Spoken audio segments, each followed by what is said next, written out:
It's convenient how this video is going to be talking about personal insecurities, and we have Persona 4 Golden as a game to talk about it. So there I was, peacefully browsing the internet for mods of Persona 4 Golden. I was looking for that mod where they made Nanako to look like an emo girl for some reason, when suddenly Google showed me the first website result, and that is an article talking about Persona 4 Golden mods rather than the Persona 4 Golden mods itself. What's with this misdirection, Google? Why are you trying to show me this article instead of actual Persona 4 Golden mods? Then I read to the title and now it makes sense. Google has a bias in making sure that you're fed the kind of information that they want to feed rather than, the actually correct information. So they decided to put this random article about Persona 4 Golden in the very top. This doesn't happen with DuckDuckGo. DuckDuckGo actually puts Nexus mods at the very top, which is the correct search result if you're looking for mods of Persona 4 Golden. That is actually a website that has Persona 4 Golden mods alongside Game Banana. But alright Google, why is this article so important that they have to be pushed at the very top of the list when they look for Persona 4 Golden mods? Well, the article is talking about the modding community and how they decided to mod the game so that the characters fit within their headcanons. There's nothing wrong with trying to mod the game so that the characters fit within your headcanons. There is, however, something wrong with pushing your headcanon as a factual statement that everybody should accept. And this video is going to be dealing with those people who are very insistent that their headcanon should be accepted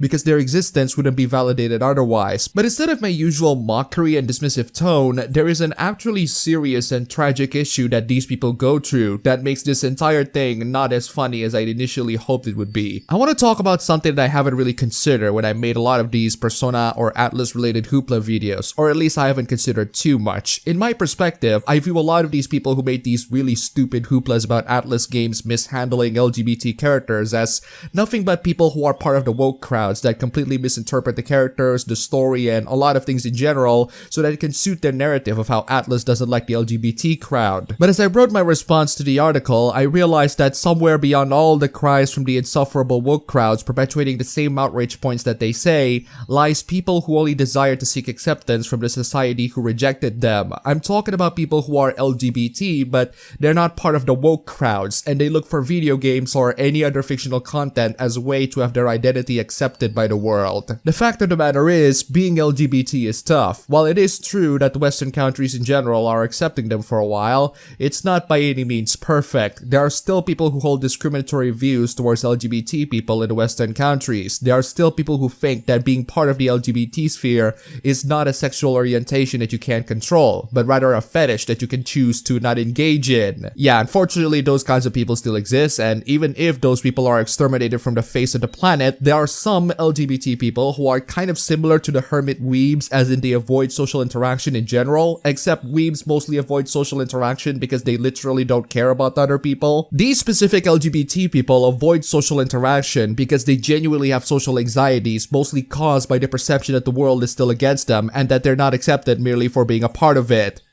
Actually, that sounds like your normal weeb as well. For a lot of us who have social anxieties, one of the ways for us to learn about the outside world in current year is through the means of the internet. If the physical world and the surrounding that you are living right now is not important to you, then the internet will be that place where you learn how the world works, or at least how the internet represents how the world works. Before the internet, these socially repressed people mostly rely on fictional media, such as books, cartoons, TV shows, and, of course, video games. It is absolutely possible for you to gain knowledge and experience about the outside world only through the lens of that particular fictional content. Of course, it's not the most optimal way to gain an accurate representation of the world because fictional content is, well, fiction, but it is possible for someone who is so repressed that the only way for them to learn about the world is through the means of that fictional content, or the internet in general. Both of those things are the window that they use to form the perception of the world that they're living in, and they're doing so because either they're socially repressed and don't have anyone who can accompany them to live in this world,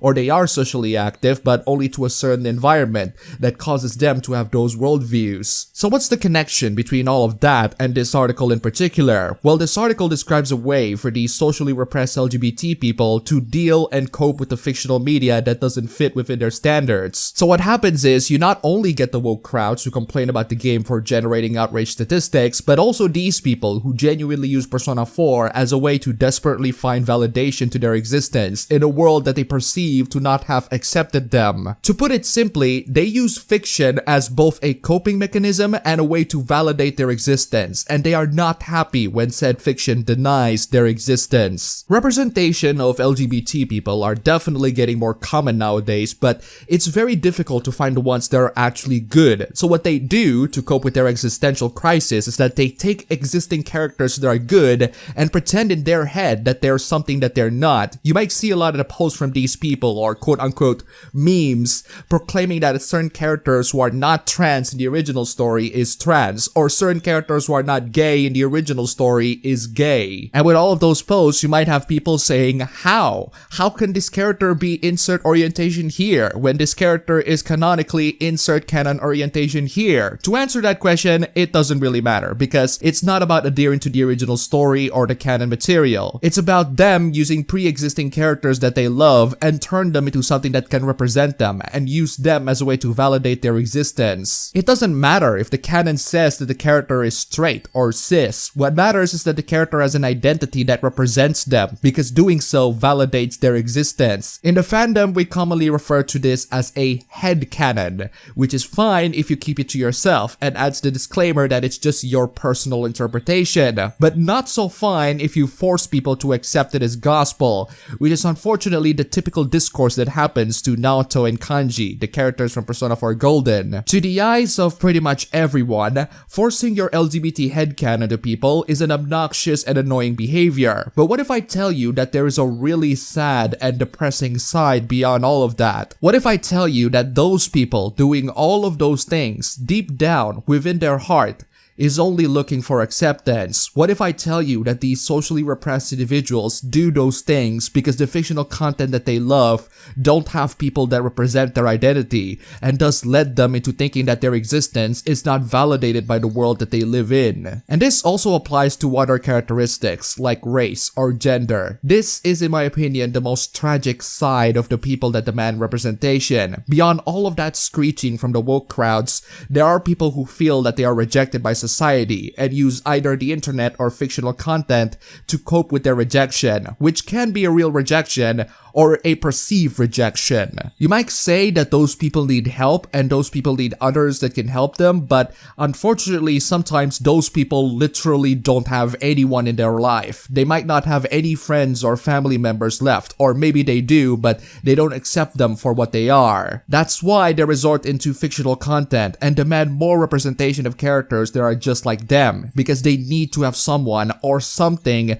to validate their existence. Now, yes, some of these people are incredibly narcissistic, insufferable, and just a terrible person in general, which is why I mock a lot of them in my videos regarding to this usual topic. But some are genuinely good people who feels that they are rejected and feels that they are not valid to exist within the society that they live in. Some of those people are part of the aforementioned socially repressed LGBT people who literally have no one in their life, so they can only rely on fictional entertainment to cope with their existence. All of that need to be said so that you can at least understand where this article is coming from. The article is explaining how LGBT people, or at least some of them, cope with their existential crisis, and unfortunately the way for them to cope is to form a headcanon and shoving it to people's face as the correct interpretation, which, as I said previously, is an obnoxious and insufferable behavior that only gains them a negative perception. That's why people have a problem with you. You want to be accepted, and yet you can't accept other people. Let's just get to the article. After the article explains through the necessary bits in what the Shin Megami Tensei and the Persona series are,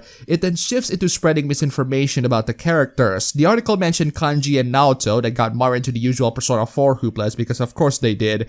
It began by stating that Kanji is not straight, which is only half true. I think he's going both ways, but it doesn't really matter because his issue isn't really about his orientation and more about the fear of rejection for his non-masculine hobbies. As for Naoto, the article is quite misleading by saying that Naoto is initially posited as trans when she's merely cross-dressing to fit within the society's expectations of a detective. The article also states that she is blatantly mistreated, which is only true if you assume that she's trans, trans, but she is not. It is true that in the level 6 of her social link, the intimate flag is initiated by telling Naoto, "I'm glad you're a girl," but I don't see any issue with that considering that 1, she's not trans, and 2, the conversation prior reveals that she wants to be born male because she has hobbies that are male-oriented and not, say, a gender dysphoria. One of Naoto's key issue is about how society doesn't accept the fact that she is a woman that has hobbies that are more masculine in nature. If you wear the in-game universe's Power Ranger equivalent, aka the Neo Featherman outfits,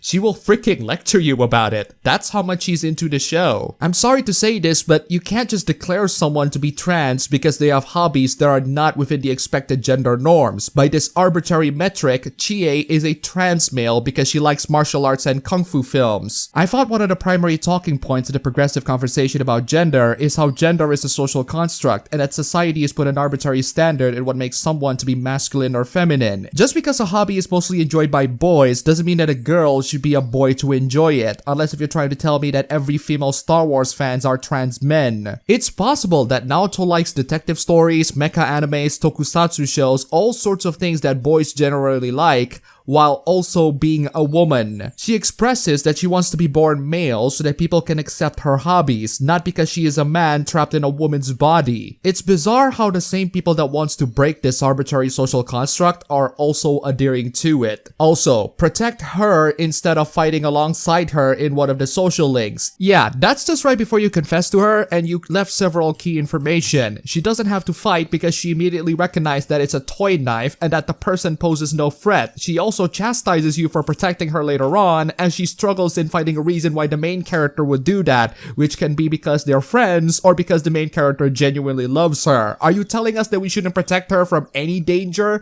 because she's an independent woman who don't need no man? Also, if you chose Naoto to fight with you against the real boss at the very end of the game, she saved you from being hit by his 1,000 curses. It's almost as if selflessness isn't an exclusively masculine trait. Funnily enough, the article keeps her female pronouns, which is correct, but one of the ways for these people to cope is to abandon her female identity outright. So either you adhere to the facts or you adhere to the headcanon. The writer of this article chose facts, so credit to them at least. The article continues by saying later you're able to encourage her to wear a female school uniform to school, which she is visibly uncomfortable with. First off, no you don't. You merely express that you like her when she acts more feminine. At no point in the game the main character encourages her to wear the female outfit to school. Second, she puts these clothes of her own will because the main character expresses that he likes it when she acts more feminine. She has the choice not to do it, and she does it because she genuinely loves the main character and wants to be intimate with him. It's not like the main character is pointing a gun to her head. This is a mutually beneficial relationship, and you can even see this as an act of seduction from her. Third, she says that she is glad when she wears it for the main character, despite her embarrassment. Fourth, she grew out of that embarrassment and wears a more feminine dress later on. And finally,